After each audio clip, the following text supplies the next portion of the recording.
Morning po sa lahat. Kamusta po ang inyong long weekend? Wala pa pong pasok hanggang bukas. Yung iba po nagtuloy na ng walang pasok nung Friday. Ay, wala po palang pasok sa mga schools. Suspended po. So, long weekend po. Praise the Lord po, pero ipanalangin po natin na wala naman pong nasalanta ng malakas na ulan, na pag-ulan, at tayong lahat po ay safe. So tayo po muna ay manalangin. Thank you Lord, thank you Father, thank you Jesus, thank you Holy Spirit. Maraming salamat sa umagang ito for bringing us together here to worship you. At dalangin po namin Panginoon na kayo po ang siyang mangusap sa puso ng bawat isa as we study your word this morning. We thank you, Lord, at sa mga kasama din po naming online, nawa po sila din po ay mapagpala ng inyong pagpapalang grace na dala sa amin. We thank you in Jesus' name. Amen. Amen. Praise the Lord. Good morning din po sa mga kasama natin online. Yan po. So, nagpapasalamat po ang buong leadership sa nag-participate kahapon sa Operation Lipat Bahay po muna yun. Lipat Bahay Balikatan. Opo, lilipat bahay po kasi tayo. So, balikatan dahil tayo ay sama-samang tutulong. Yan po. So, talaga pong excited na tayong lumipat. Gusto niyo po ba makita yung mga preview ng mga nagawa po nila kahapon? Yan. So praise the Lord po sa mga ating pong mga tumulong kahapon. At napakarami po nilang na-accomplish. I believe meron pong mga ebidensya. May resibo po ang mga nagsigawa. Ayun po, hindi po nalabas ang resibo. So, salamat po. Talagang excited at patuloy po tayo magtulungan upang tuloy-tuloy na po. Makalipat na po tayo. Dami na po yung mga gamit na ilipat na po doon. Tayo na lang po ang kulang. At syempre po yung ating mga pinapanalangin na funds at ibigay na ito ng Panginoon upang excited na po kasi tayong mag-church service, magdaos ng ating church service sa 4th floor. So, salamat po.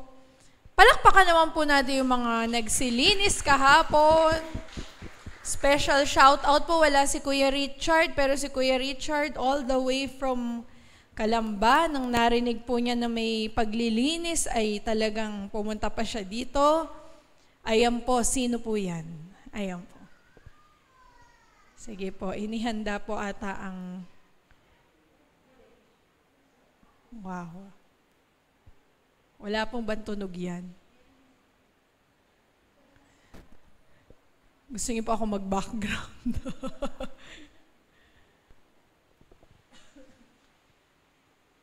Yan po, salamat po sa gumawa. Si Ate Cars po at ang gumawa ng video na yan.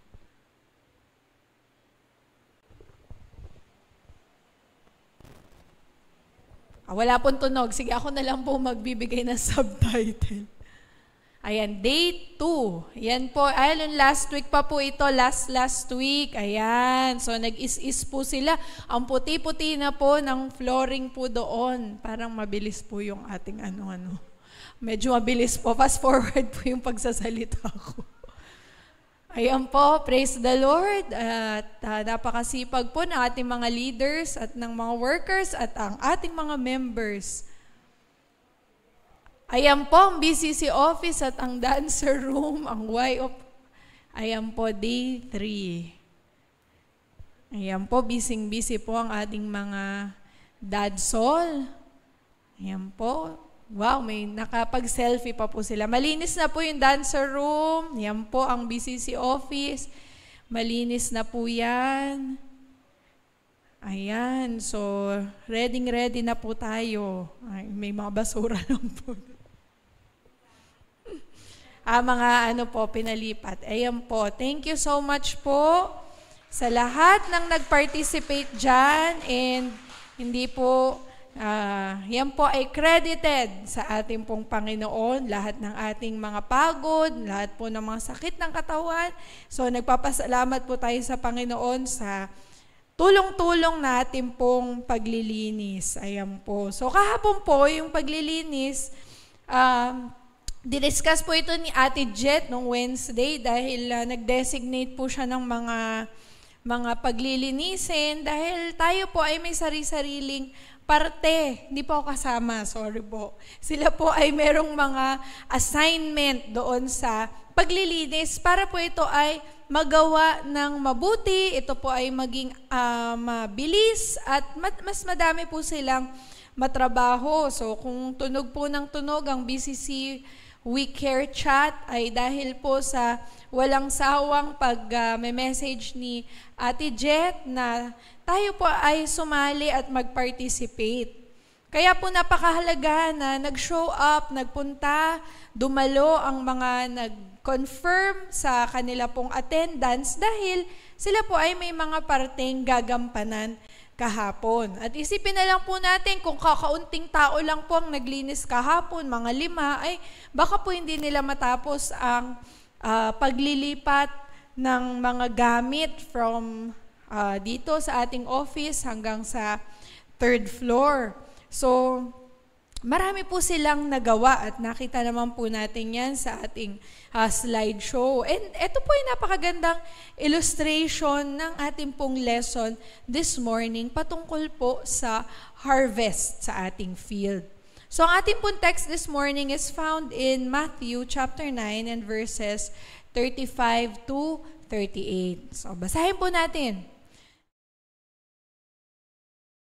Villages, teaching in their synagogues, proclaiming the good news of the kingdom, and healing every disease and sickness.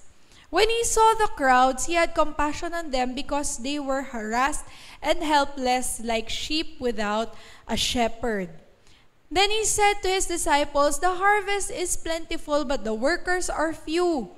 Ask the Lord of the harvest, therefore, to send out workers into His harvest field." So, po rin po ang pagkabasa ng salita ng Diyos. So, alam po natin ang verse na ito, lagi po natin ginagamit. And yung harvest field na ibinigay po sa atin ng Panginoon, ay meron po tayong role, different roles na dapat gampanan at hindi po tayo pwedeng magpasab. O ikaw muna kasi wala ako ngayon. Kundi lahat tayo, bawat miyembro ng BCC ay mayroong katungkulan at role sa field na binigay sa atin ng Panginoon. Hindi lamang ito role para sa mga leaders, hindi lamang ito role para sa mga workers, ito po ay role sa bawat miyembro.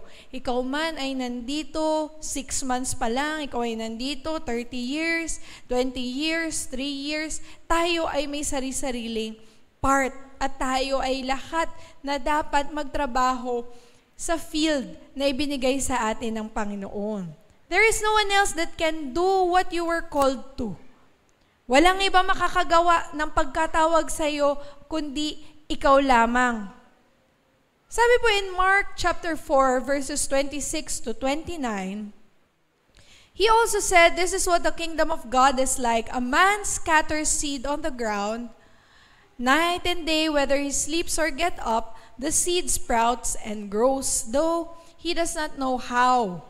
All by itself, the soil produces grain, first the stalk, then the head, then the full kernel in the head.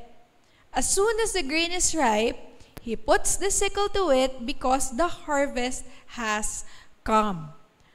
So alam natin, sa series ko po, nasa August na po tayo at napakarami na po nating natutunan about harvesting, about planting seeds, sa mga pagtubo ng mga halaman na ating itinanim.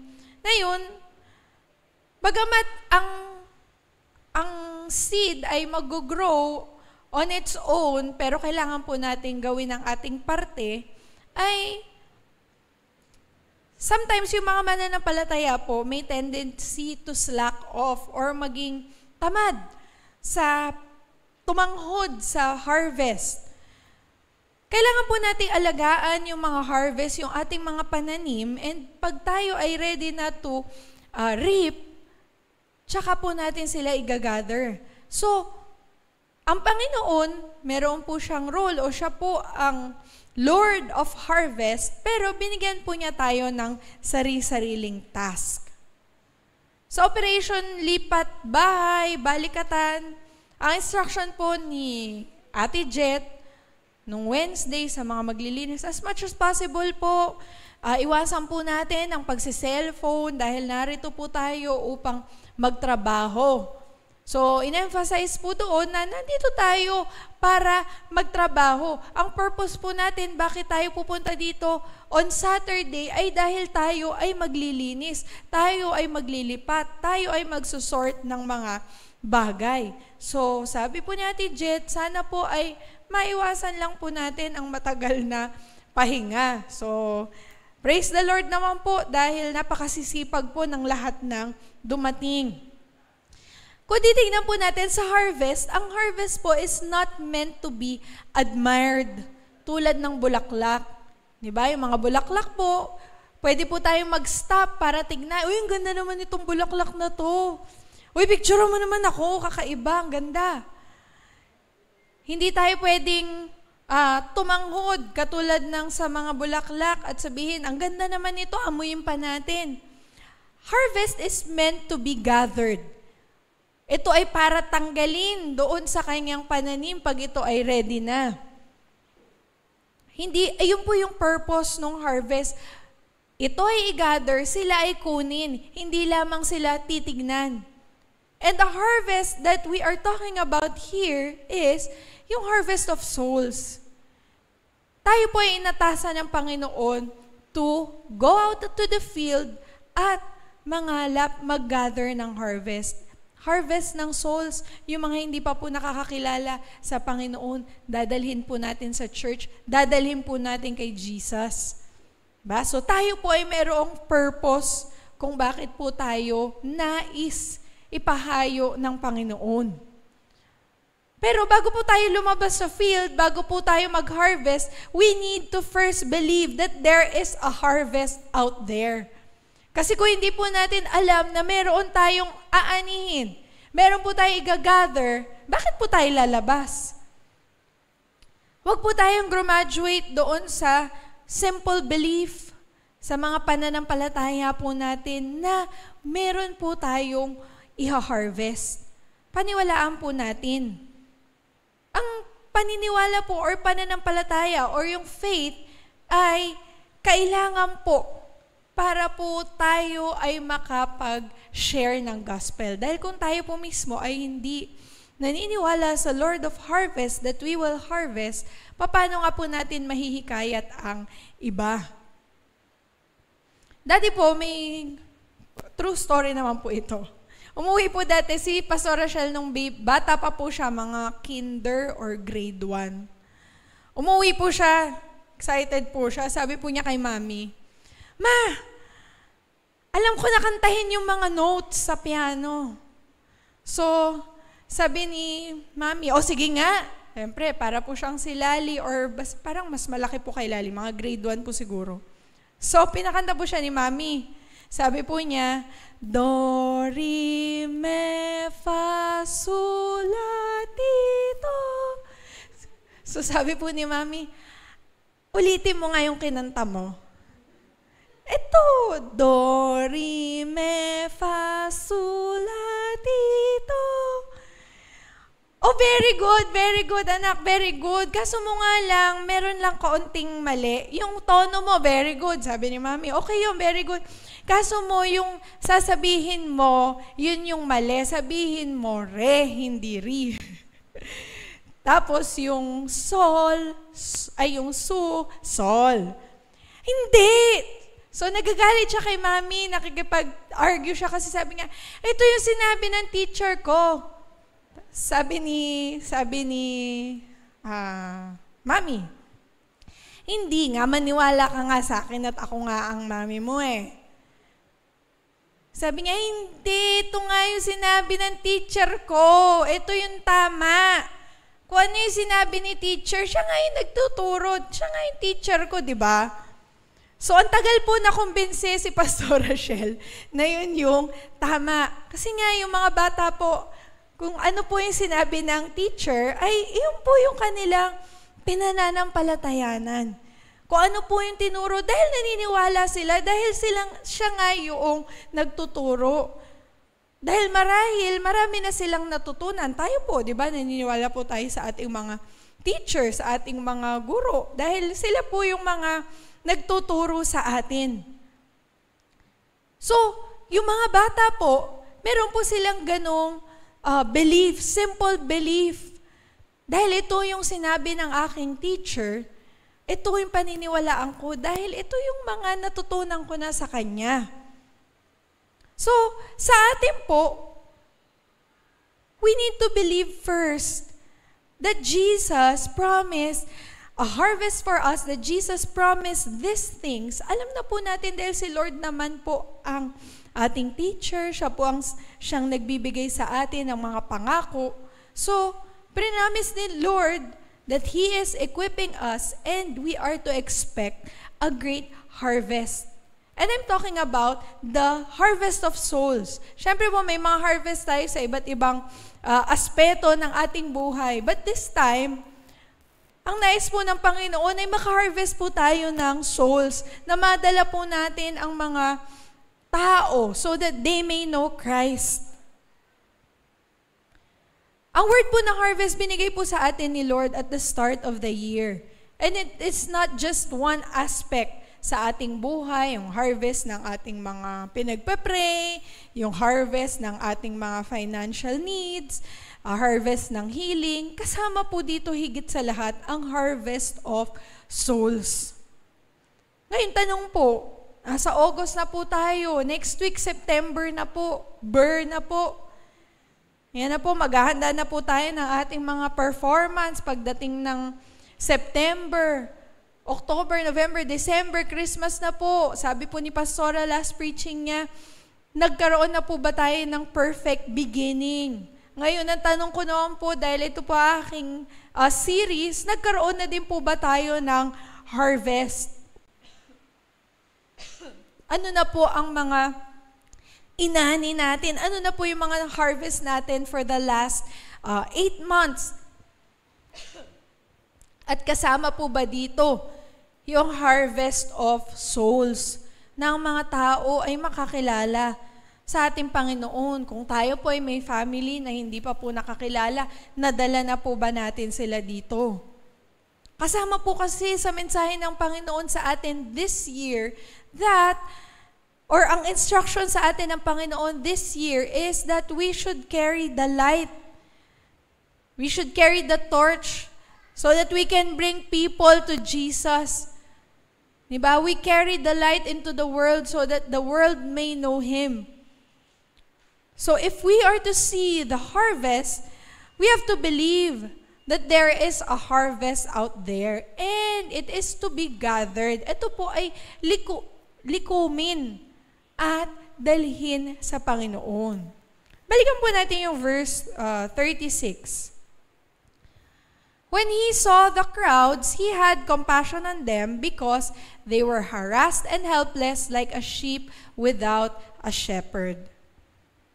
So, eto, si Lord, nakita niya yung crowd at nagkaroon siya ng compassion. Sabi, because they were harassed and helpless like a sheep without a shepherd. Ngayon, tignan po natin, paano po tayo magiging light and torch sa mundo? Ano po ba yung nakikita natin sa buhay ng mga tao recently, lately? Ang dami na pong naging testimony about the perfect beginning at ito po yung dapat nating pakinggan.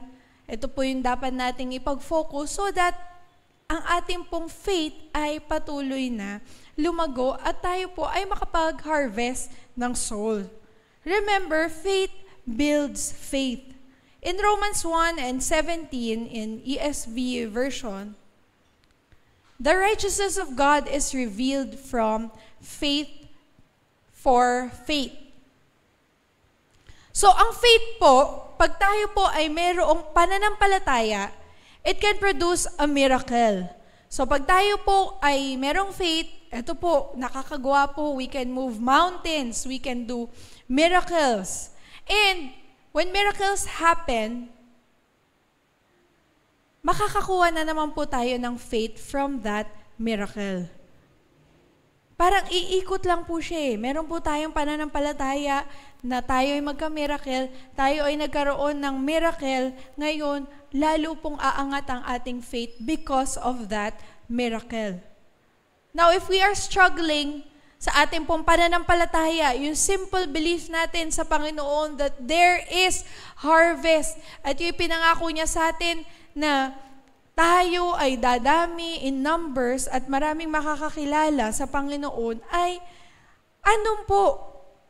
So pag tayo po ay nagsa-struggle, let's start listening to the people's stories or yung mga kwento ng ating mga kapatiran, yung kanilang testimony. Start listening to the perfect beginning of our brothers and sisters in Christ. Kaya nga po tayo may testimony pag Wednesday. Sometimes may testimony po tayo before the praise and worship. Dahil yung testimony po, ito po yung nakakapagbigay sa atin ng encouragement, especially po doon sa mga taong dumadaan sa same situation. So dahil po, napakarami na po nating narinig na perfect beginning, sa mga business, meron pong perfect beginning sa work, promotion, meron pong perfect beginning sa health, sa wealth. So, kung tayo po ay meron na pong ganitong experiences, then it's time for you to tell your story. Ikaw naman ang mag-testify so that when our brothers and sisters hear or listen to our stories, sila din po ay makakabuild ng faith. Ganito po ang ginawa ng mga disciples in Acts. They simply shared God's faithfulness and it built the church.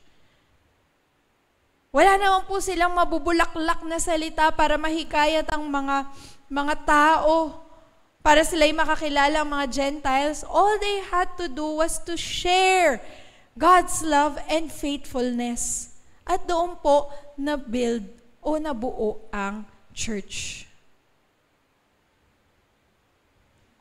Yung mga encounter po natin sa Panginoon, yung ating pong mga visions, yung ating mga dreams, yung mga tanggap po nating perfect beginning, it needs to be told.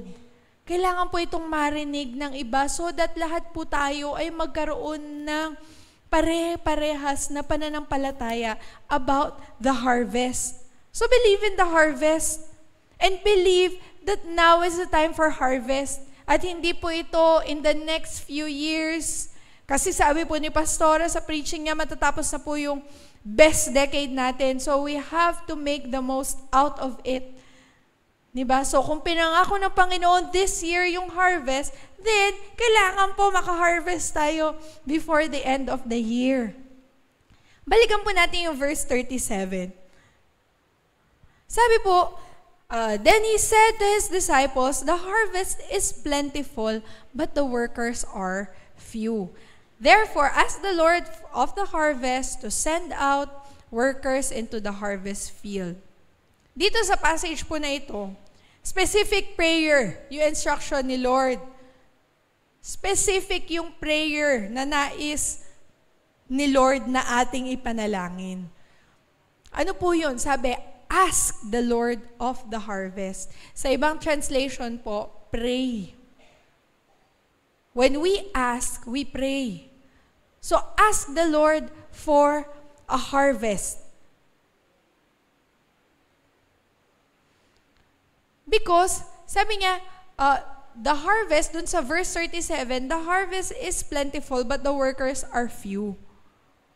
Ito po, alam na alam po siguro to ng mga farmers. Wala naman po ata tayong masyadong farmer. Wala po tayong farmers dito dahil nandun po yung mga nagtatanim, mga magsasaka. Pero let's say, napakaganda ng taon para sa mga farmers. Maganda ang buhos ng ulan, maganda ang sikat ng araw, enough yung sunlight, enough yung rain, para ang mga crops ay talagang usbungan at magkaroon ng bountiful harvest. So when the time has come to gather the crops, dahil napakadami, paano kung walang workers?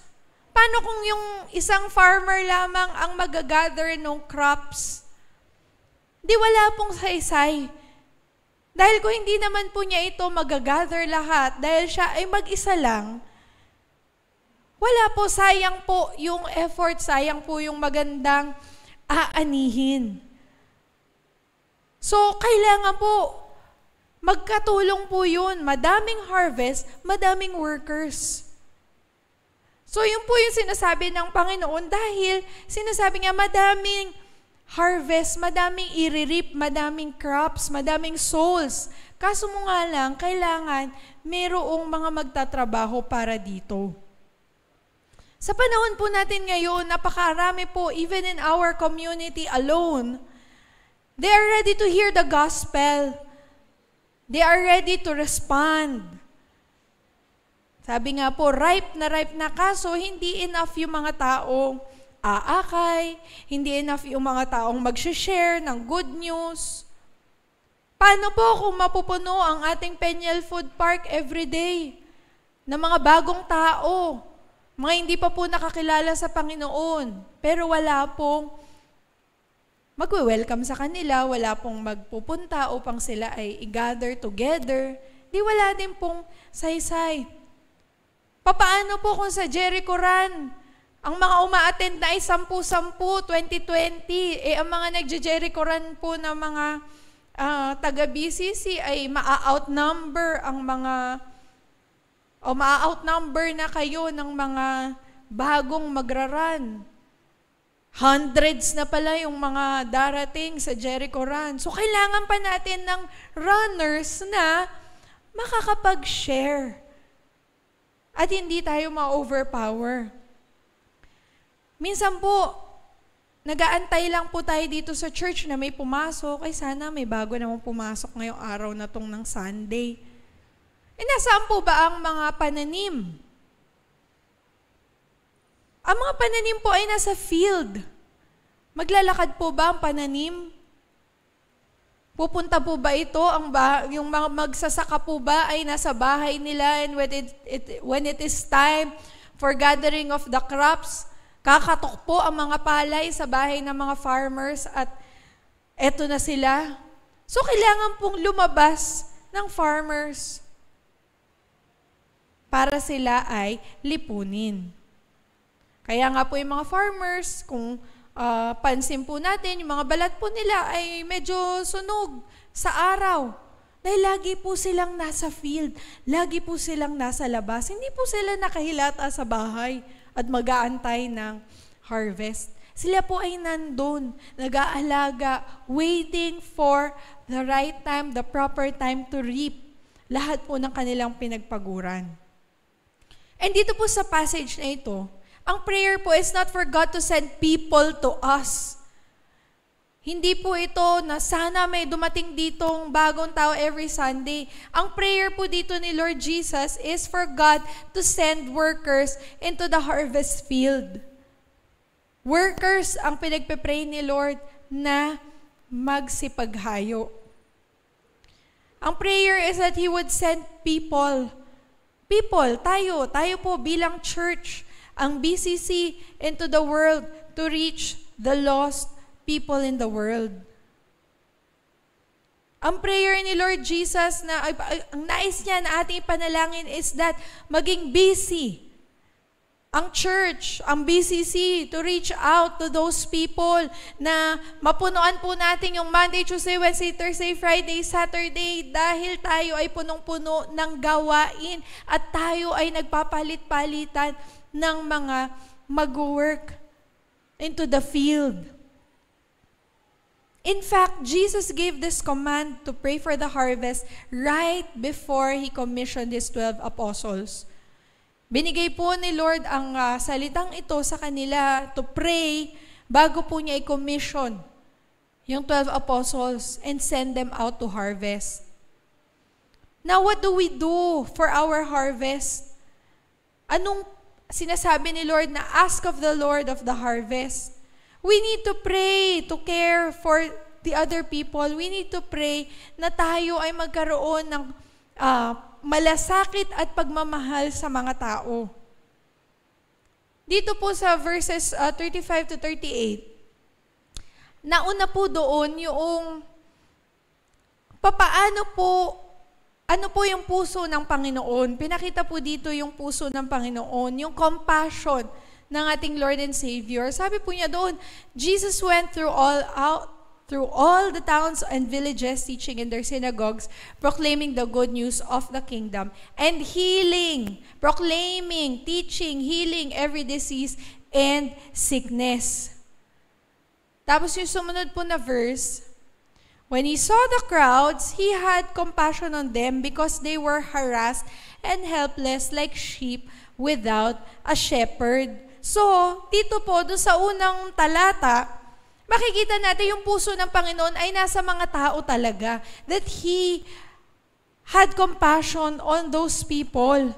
So Jesus was motivated by compassion to go to the people and to help them.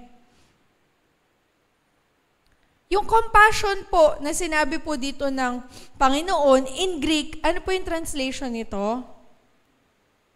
Kung may makasagot po, sige po, pwede po ako magpa-prize, pero wala lang po akong dala. Ilang beses po yan nabanggit sa madami po naming preaching. Compassion po nito, ang Greek word po ay, kala ko pa naman po, alam nyo na po ang mga Greek and Hebrew natin. Yung translation po nito in Greek is the word splachnizomai. Yun po. Parang yung mga nagtuturo, yun nga pala yun. Splachnizomai. To have compassion, to be moved with compassion, it is a gut-level empathy. Kaya nga naalala ko po, na-preach ko po ito, yung tagos-salaman. Kasi ang literal translation niya ay yung pag-move ng mga bowels nandito sa kaibuturan. You have so much compassion that even your intestine, yung mga kaloob-looban sa tiyan mo ay ini-stir, ay umiikot at kailangan mong gawin. You have to do something about it. Dahil pati yung katawan mo ay nagre-respond doon sa nararamdaman ng isang tao. Yun yung compassion ng Panginoon na wala siyang magagawa kundi to move. Na kailangan niyang tugunan yun dahil ito yung nagtutulak sa kanya sa kaibuturan niya. Gut-level empathy.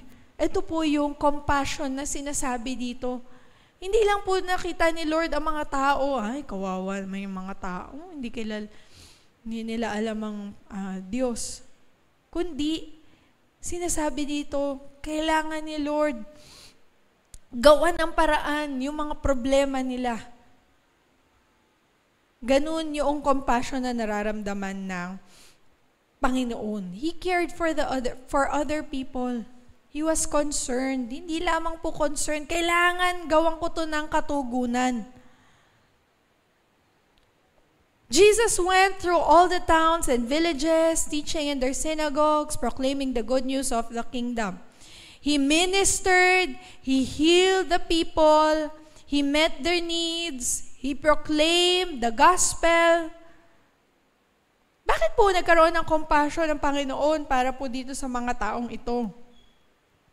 Dahil po sila ay lost, yun din po yung description niya. Like a sheep without a shepherd. Nakita po niya na ang mga taong ito ay distressed. Ang mga taong ito ay mayroong kulang sa kanilang buhay. Ang mga taong ito ay depressed. Ang mga taong ito ay heartbroken. Ang mga taong ito ay nangangailangan ng pag-aaruga. Ang mga taong ito ay nangangailangan ng pagmamahal. So sila po ay helpless. Sabi doon, because they were harassed, they were helpless like a sheep without a shepherd. Helpless. Hindi nila matulungan ang sarili nila. Katulad ng isang animal na pahamak o na hurt. Kayo po, nakakita na po ba kayo ng ganun? Sa ilang years ko naman po nagda-drive ay nakailang beses na rin po akong nakakita na hindi po ako nakasagasa. Nakakita lang po at nadaanan. Sa ilang taon po, meron po, I'm sure yung mga nagda-drive po, meron na pong ganyang experience. Sa highway, o kung saan man, meron mga nakabulagtang animal, o pusa, aso, yan po yung basic. Isipin nyo na helpless naman sila, wala tutulong, lalo pag sa highway. Sino naman po ang bababang magkotse doon para tulungan? Except na lang po kung talagang meron siya talagang compassion for animal welfare. Pero bilang lang po siguro or iilan lang po siguro ang mga taong ito at hindi naman po lahat. Sila ay hindi makagalaw, sila ay helpless, marahil natatakot, dahil hindi rin nila alam kung anong gagawin nila. Marahil ganito ang tingin ng Panginoong Hesus sa mga taong lost. They are helpless. Hindi sila makagalaw. Hindi nila alam kung saan kukuha ng saklolo. Hindi nila alam paano sila matutulungan. So ito yung pagtingin ng Panginoon sa mga taong hindi pa siya nakikilala. They were like a sheep without a shepherd. Alam po natin, yung mga description, pag sinabing yung mga sheep, walang shepherd, ang mga sheep po dahil wala po silang direksyon. They need a shepherd para sila i-guide, para makapasok sa kanilang pen, sa kanilang sheep pen, para sila makapaglakad. So, pagka wala silang shepherd, nagkakalat-kalat po sila. So shepherds were to care for their flock and protect it because there are predators na ready magpahamak sa mga sheep. In Ezekiel chapter 34 and verses 5 to 6, so they were scattered because there was no shepherd and they became food for all the wild beasts. Verse 6, my sheep were scattered, they wandered over all the mountains and on every high hill. My sheep were scattered over all the face of the earth with none to search or seek for them. So si Lord, concerned siya. Dahil yung mga tao, hindi nga nila alam kung bakit nila ginagawa ang mga bagay na ito. Yung mga taong gumagawa ng hindi mabuti, yung mga taong gumagawa ng hindi naaayon sa salita ng Diyos because they are confused. Hindi nila alam na ito ay kasalanan. Hindi nila alam na ito ay kamalian. So si Lord, ito yung concern niya. Nais niya na madala yung mga tao sa kanyang paanan. Now, the question is, si Lord ito, how about us? Do we have that same concern? Or do we care as much? Ganun din po ba? Meron din po ba tayong splachnismai, compassion? Na pag nakita natin na ito ay lost soul, we have to do something about it. Minsan po, na-imagine ko po yung bahay. Gusto ko po may garden. Yung mga dinodrawing po ng mga bata dati sa elementary. May garden. Tapos ngayon po kasi, uso na rin yung nagtatanim ng mga sariling gulay. Si Granny po, meron po siyang pananim dyan. Si Tita Sue, napakaganda din po ng garden nila ni Tito Oyoy. Si Pastora po may garden. Kami lang po ang walang garden. Kasi po, gusto ko siya sa isip ko, yung imagination kung ganda na may mga garden, may bulaklak, may pananim, gusto mong kumuha ng malunggay, kukuha ka lang doon. Gusto mong kumuha ng sili, si Granny may sili dyan. Mangunguha ka lang, di ka na masa-stress pumunta sa palengke. Pero bakit po ako walang garden? Kasi po, hindi naman po ganun yung care. Hindi po ganun yung aking desire para magkaroon ng garden. Ay, si Tita Army din po ay napakadami po niyang puno at halaman. bakit po wala akong namana sa kanila? Si Mami din po nung buhay, meron pa yan mga orchids. At every Saturday, in-sprayan po niya yung mga orchids. Siguro po kung ako ay may care, ay meron na po akong garden. Pero hindi po ganun yung interest ko. Siguro, si Kuya Matt po ang nakakuha nung ganyang interest dahil mahilig po siyang magpunta dyan sa tabi at mamili po ng mga halaman. Pupunta pa po yun na silang para mamili po ng mga halaman.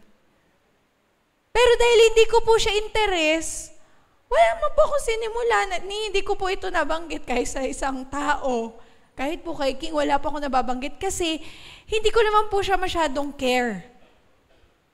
Maganda lang po yung idea, ang ganda siguro may mga halaman, aesthetic. Pero dahil hindi ko naman siya masyadong pakialam sa aking buhay, ay wala po, hindi ko po siya priority. Kaya hindi po ako pupunta sa silang para mamili ng mga halaman. Sasama lang po ako kasi may kainan pagkatapos. Alala ko po kasi nag-banding kami, nagpunta po kami sa silang, tapos namimili po sila ng mga halaman. Kami po ni Lali, ang inatupag namin ay mag-picture. Pero sila po, ayan po, abala po, ang ganda nitong bulaklak na to. At miski tawagin po nila ako, tignan mo itong bulaklak. Oh, ang ganda. Kaya naman. So, pag tayo po kasi ay wala masyadong pakialam or di mo po pakialam, hindi natin siya priority or hindi siya masyado importante para sa atin, sa ating buhay, ay hindi nga po tayo magkakaroon ng ganong compassion sa mga tao. Kung hindi natin care na, bahala kayo dyan, hindi kayo makakilala sa Lord, malapit na dumating ang Lord. Paano kung wala po tayong ganong care sa ating family? Hayaan mo nga sila. Sila na bahala, si Lord na bahala sa kanila. Kung wala po tayong ganong compassion katulad ng sa Panginoong Hesus, hindi nga po na tayo gagawa ng paraan. Hindi nga po tayo gagawa ng move. Hindi po tayo magmamadali. Hindi po tayo magbibigay ng panahon to share the good news. Same po sa church natin. Kung nais po natin growth, ang prayer po natin, magkaroon po tayo ng second service pag tayo nakalipat na. Pero ang tanong nga, are we doing something about it? How much do we care about it? Na tayo ay ma-move upang tayo ay magkaroon ng mga pag-iisip. Gawin natin ito. Bigyan natin ito ng panahon. Sa halos lahat po ng preachings po ng ating mga pastors, mga preachers, lagi pong naisisingit ito eh. Yung patungkol sa harvest, patungkol sa paghikayat, pagdala ng mga tao sa Panginoon. Baka po nagiging kampante po tayo dahil lagi na po nating naririnig ang ganitong klaseng panawagan o preaching. Or baka sa atin, meron naman kasing ibang gagawa para dyan. Andyan man mga leaders, andyan naman, kaya nga may workers para magtrabaho sa field. So do we become less motivated? Pero ang sabi ng Panginoon, ito ang nais niya na tayo magkaroon ng compassion ng katulad ng kanyang compassion. That we should love and care for the people who are lost. Jesus' compassion for the hurt and helpless, ito yung nag-motivate sa kanya to help the lost. Kaya po siya araw-araw naglalakad, siya po araw-araw may makakasalubong, papagalingin niya, araw-araw nagtuturo siya dahil ito yung kanyang compassion, ito yung kanyang dapat gawin. So hindi lamang po dinescribe ni Lord Jesus ang mga tao as sheep, but also a harvest. Tinitignan din po ng Panginoon ang mga taong lost as harvest. Description po ni Paul sa 1 Corinthians that it is also God's field So God's people are His harvest. Sa Kanya ito. Hindi lamang ito ordinary harvest, but a big harvest. Imagine, magkaroon po tayo ng garden being so big na makakapagpakain para sa ating pamilya. O baka yung entire neighborhood. O baka buong barangay ang mapakain ng iyong field. Hindi na to garden, field. O baka plantation na ang tawag dito. So, sinasabi ni Lord Jesus na madami pa ang harvest na kailangan nating i-gather. The harvest is plentiful, but the workers are few. The harvest is great. It is plentiful.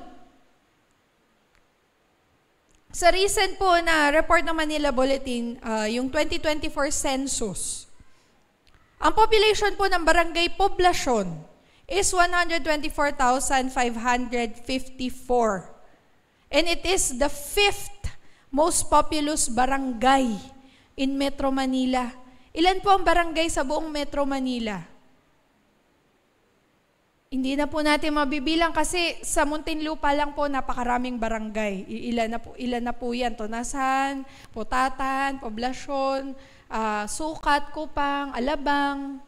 Sa Muntinlupa pa lang yun. How about po sa Las Piñas, sa Parañaque, sa Makati, sa Manila, sa Quezon City? Ang dami pong cities sa Metro Manila. And yet, ang poblasyon po pala ay 5th sa matao. Ang dami po palang tao sa poblasyon. 124,554. Dito lang po yun sa poblasyon. Hindi po ito kasama yung Tunasan, yung Bayanan, yung Putatan. Dito lang po, poblasyon. Ito po, yan po, yan. Hanggang sa taas po, poblasyon po. Poblasyon pa po yung address dito. Ngayon, ilan po yung Christians within this area? Or tanungin natin, ilan yung Christian churches within this area? Sa poblasyon pa lang. Kasi pag lagpas mo na dyan, Tunasan na yan. So yung JGCS, ang alam ko lang pong katabi natin ay yung evangelical. Hindi na po ako familiar dun sa iba. Sa poblasyon, hindi ko po masyadong alam at hindi po naman ako nakapag-research dyan. Pero po, kahit sabihin natin merong 20 churches, 25, 30, sabihin natin 50 churches in poblasyon, merong 125,554 population. Kulang pa po. So, the harvest is indeed plentiful kasi sa ating community pa lamang po. Kasi po, yung iba naman dito hindi taga-poblasyon, yung iba po ay taga-Tunasan, yung iba po ay taga-Putatan, yung iba po ay taga-San Pedro, meron pa po tayong taga-Las Piñas. Dito pa lamang po sa ating lugar, paikot pa lang po, ay napakarami na po nating pwedeng i-gather as crops. The harvest is great, but where are the workers? Kung ang mission po ng church is to reach lost people for Christ, paano po natin gagawin yung kung tayo ay nakaupo lamang po every Sunday, nag-aantay ng taong pupunta? Hindi po tayo dito makapag-antay every Sunday. Hindi po tayo mga bata na nag-aantay na subuan ng nanay. Ang pagsusubo po sa mga bata ay pang toddler lang. Kaya po minsan napapagsabihan po si Tepi at si Lali kasi minsan pagka nanonood po sila, Mami, subo. Tapos sasabihin ko po, akala ko ba sinasabi mo, lagi po kasi sinasabi ni Tepi, I'm not a toddler, I'm a big kid. So ibabalik ko po sa kanya yung tanong, di ba sabi mo big kid ka na? Bakit ka nagpapasubo? Dahil meron na po siya, kaya na po niya, yung fine motor skills po niya ay develop na po. Nakakalaro-laro na po siya ng mga kung ano-ano. So meaning, yung paghawak ng kutsara tinidor ay kayang-kaya na nila. Ngayon, tayo din po. Dahil tayo ay matagal na rin dito sa Panginoon, hindi na po sa atin isusubo ang mga dapat gawin. Dapat tayo na yung lalabas sa field. Sinasabi po ng Panginoon, magtrabaho po tayo dahil hindi na po tayo baby Christians. Kung tayo po ay nakaupo na dito for 1 year, tayo po ay hindi na po tayo baby Christians. Dahil matagal na po tayo, nandito na po tayo for a year. Marami na po tayong natutunan. Nag-graduate na po tayo sa soul training dahil sa napakarami na equip na po tayo. Ang gagaling, ang dami na po nating preachers na pagpapalitan every Wednesday. Ready na din po yung iba para sa Sunday, second service. Pero, sabi nga po ni Pastora, paano po kung tayo-tayo lang po yun? Wala pong magpapalitan ng mga preachers. So how can we fulfill the mission of reaching others for Christ if we are waiting for others to come to us? So dapat po tayo yung lumabas. Naalala ko po, dati po tayo ay may spring dito. Dahil sabi po ni Pastora, hindi po siya makakalabas sa field. So, binigyan siya ng Panginoon ng field. At ito yung spring. Kaya marami po dito, ilang percent po ng ating church population ay galing spring. Taga-spring po. Mga nanay, mga estudyante, lahat po dito, pag tinitignan ko po yung mga mukha, mga taga-spring po. At yun po yung harvest field na binigay ng Panginoon kay Pastora. Ngayon, binigyan na niya tayo ng bagong harvest field. Nakakatuwa nga si Lord kasi siya na yung magdadala sa atin ng field. Binigyan niya na tayo. Ngayon, may bago tayong Peniel kung saan pwedeng magpunta ang napakaraming tao na hindi pa nakakakilala sa Panginoon. Yun na yung bagong harvest field natin. Hindi na natin kailangan maghanap doon sa mga kung saan pa man. Dahil ito, binigay na ni Lord sa atin ang field to work on. Kailangan na lang natin na maigol na mapapunta sila dito. Tulad po na nabanggit kanina, ang laki ng field, kaso mo nga lang, walang aani ng crops. Andiyan na yung mga gamit natin, kompleto na, pero wala namang mag-ooperate.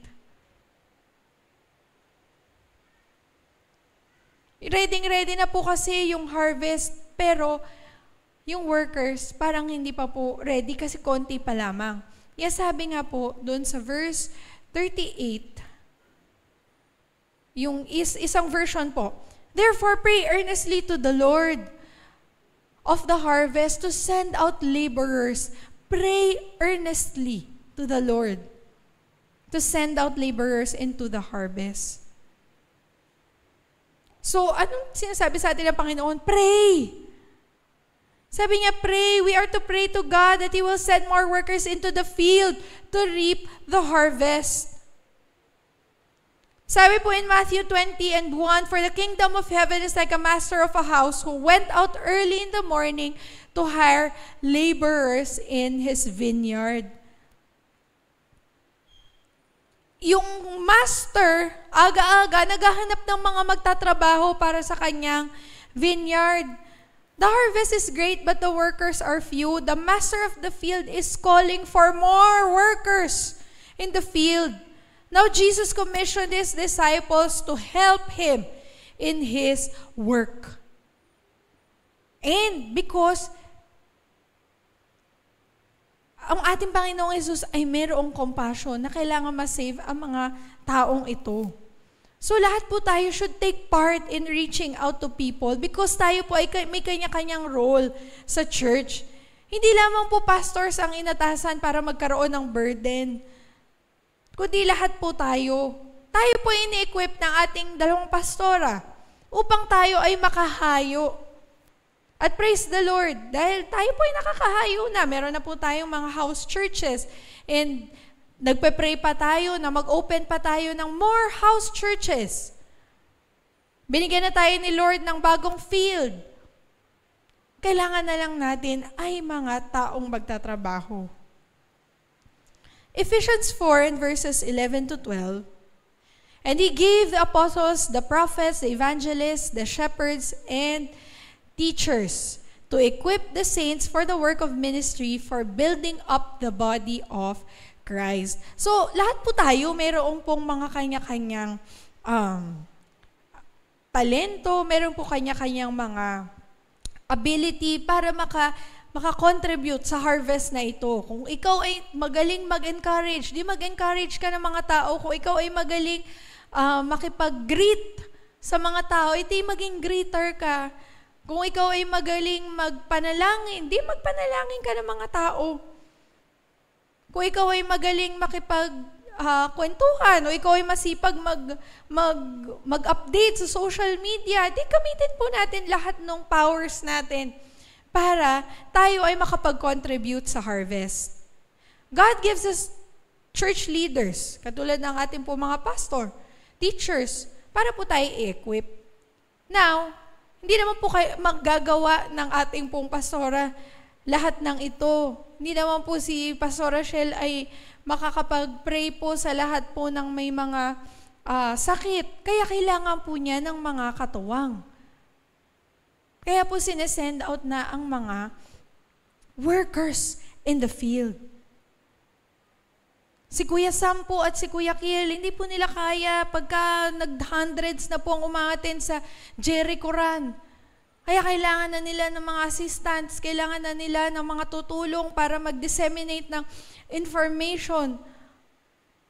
Para tayo magkita-kita at isang malaking bungkus na kayo doon ng mga tatakbo every Friday. Kailangan po natin ng mga nakikipag-fellowship, nagwe-welcome pagka may mga dumating na po sa ating food park. Diba, hindi po natin na-expect na tayo-tayo lang po dyan, kundi merong bago at bagong muka na tayo po ay iwe-welcome at tayo po ay may mga makikilala.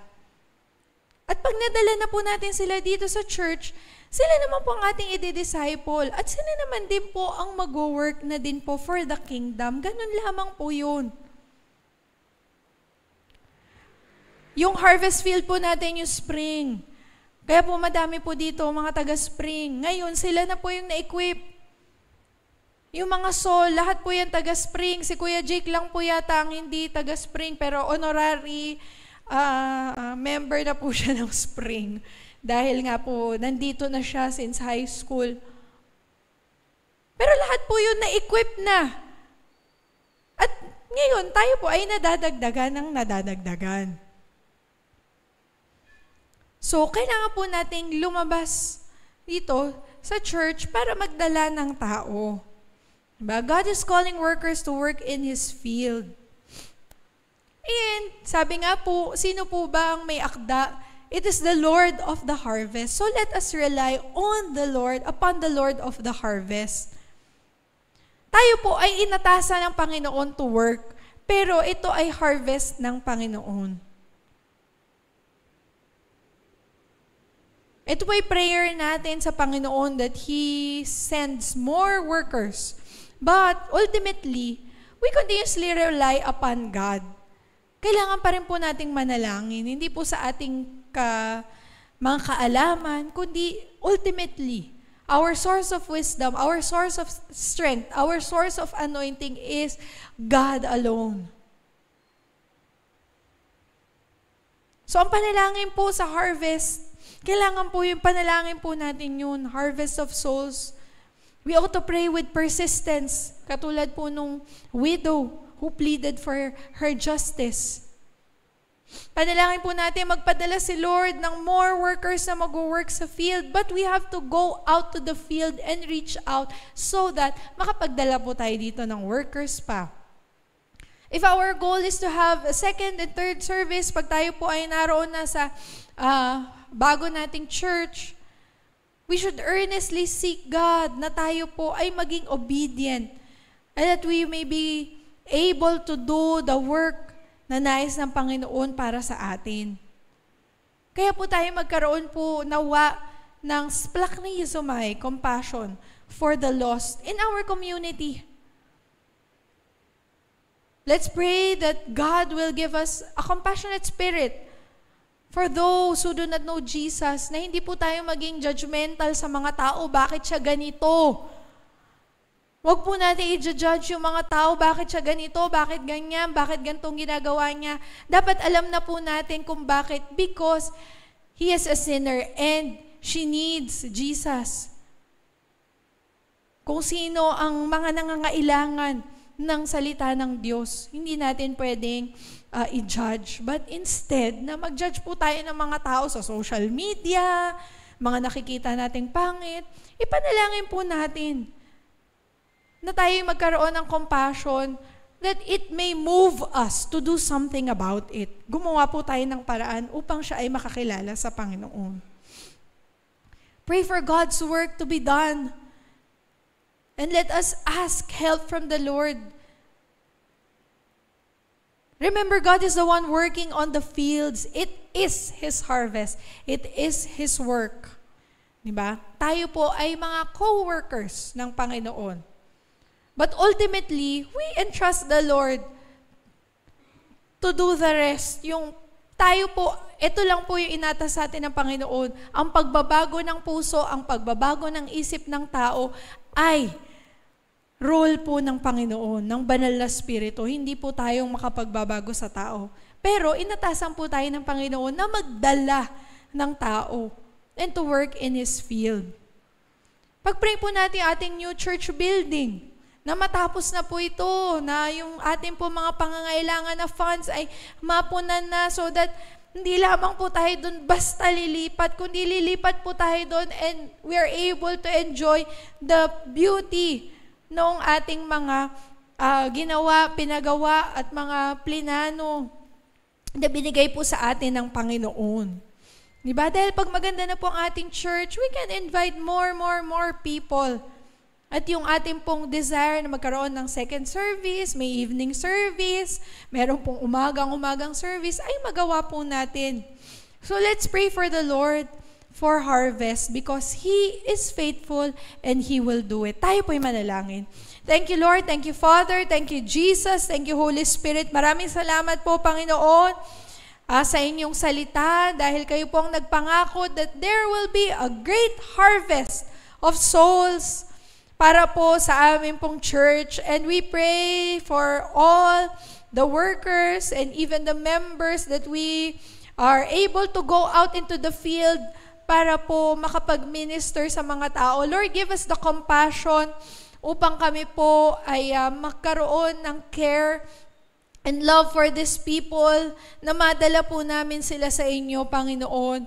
And alam po namin that it is not just the harvest of souls na ipinangako niyo po sa amin, but also a harvest in every aspect of our lives. Kasama na po ito, bonus na lamang po ito. Kaya maraming salamat po, God. And those people na meron pong mga in mind na mga tao sa kanilang puso, Lord, stir their hearts so that sila po ay magkaroon ng compassion to help the helpless, to help the sheep without the shepherd, na sila po ay madala sa inyo, Panginoon. Maraming salamat po, O God. And Father, patuloy po naming dalangin na sino man po ang mayroong pangailangan sa umagang ito, kayo po ang siyang patuloy na kakatagpo. We also pray, Lord, for the whole family of Sister Mitch and Brother Jack as they go through sa kanila pong kalungkutan sa panahon ngayon. We pray, Lord, that your overflowing love and peace shower them, Panginoon, sa kanilang buhay. We also pray, Lord, for Dr. Mars, Panginoon. Continue to give her strength. Continue to restore her strength. We believe, Lord, na ang pinakaantay po niyang regalo ninyo ay malapit na pong dumating at patuloy po siyang bibigyan ng extra strength, Lord, upang siya po ay makapag-deliver ng maayos at ito po ay makapagbibigay na naman ng another testimony para po sa inyo. Ganun din po si Sister Crystal na aming pong kapatid sa Tennessee. We also pray, Lord, na kayo din po ang siyang kumatagpo sa anumang pong paghahanda at pangangailangan din po niya to deliver ng kanya pong anak na pinakahihintay. Maraming salamat po, Lord, sa lahat po ng mga harvest na ito, sa lahat po ng aspeto ng aming buhay, at sa lahat ng ito, we bring back all the glory, all the honor, all the praises. In Jesus' name, Amen. Amen.